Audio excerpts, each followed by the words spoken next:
Сәлем менің YouTube көрермендерім.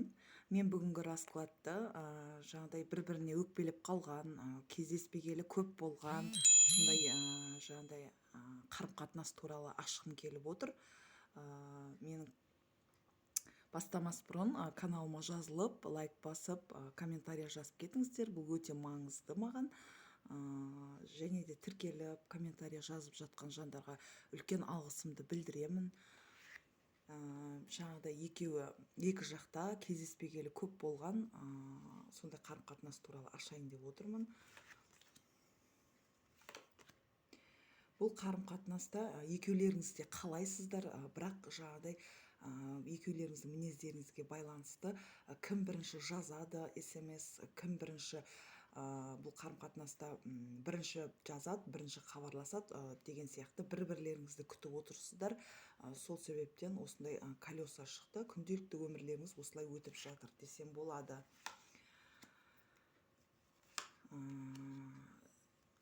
Бұл жағынан өте белсенді болып, сағынып деген сияқты әйел азамат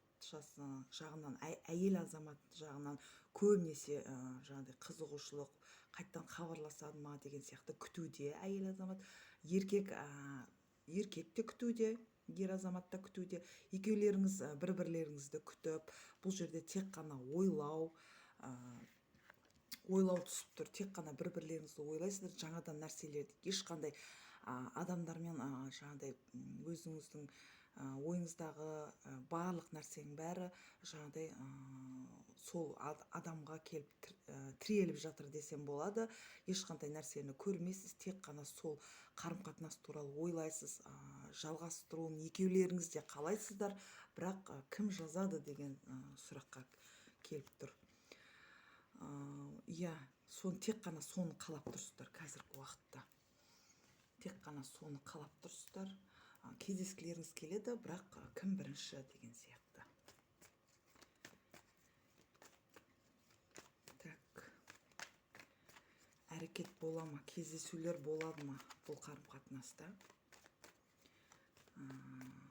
Кім бірінші жазады, кім жаңағыдай көрейік, кім бірінші жазады, кім хабарласады.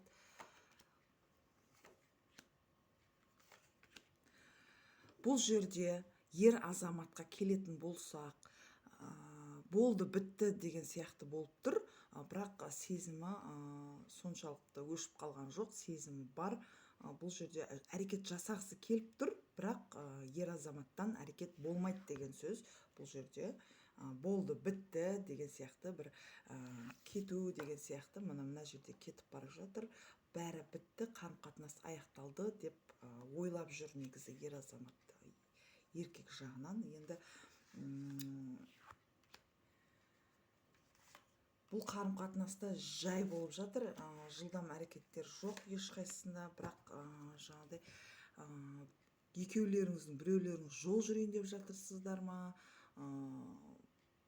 осындай бір қарым-қатынас семьялы, сондай екеуінің біреу семьялы, болмаса екеуі де отбасылы ер азаматтар болуы мүмкін.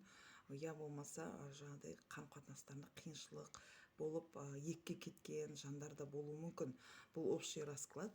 Бұл жерде күресті көріп тұрмын, махаббатты, жаңағыдай махаббатпен күрес бар. Бұл жерде кездесуге деген ұмтылыс бар, бірақ ер азамат жағынан болмайды. Екеулеріңіздің сезімдеріңізді көретін боламыз. Барлығын жаңадан бастайықшы деген сияқты екі жақта да күтіп отыр.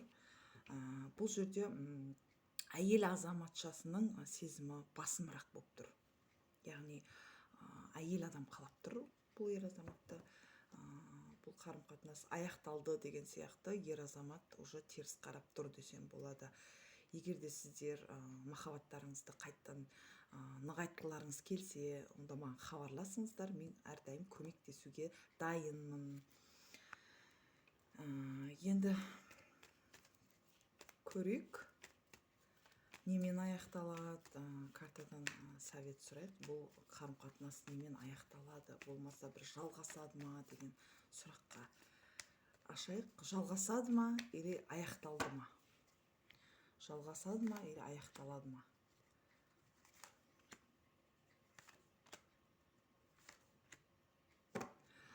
бұл жерде әрекет жаса деп тұр. Егер де әрекет жасамасаңыздар, екі жақта да қарым-қатынаста жаңағыдай активный сондай жаңағыдай әрекеттер жасамаса, онда бұл жерде бұл махаббат өшіп қалуы мүмкін. Өйткені жерде переживание, сондай бұл қарым-қатынастан шаршаған деген сияқты көрсетіліп тұр. Мына переживание, өздеріңіздің махаббаттарыңызды өшіріп алуларыңыз әбден мүмкін. Не істеуге болады? Жігіт өзі келет деген сияқты болып тұр, бірақ ол жігіт келмеуі мүмкін, сіз әрекет етпесеңіз. Әйел азаматшасы жағынан әрекет жасамаса, онда бұл қарым-қатынас ұзаққа бармай өшіп қалуы мүмкін. Осымен менің раскладым аяқталды. Қош сау болыңыздар.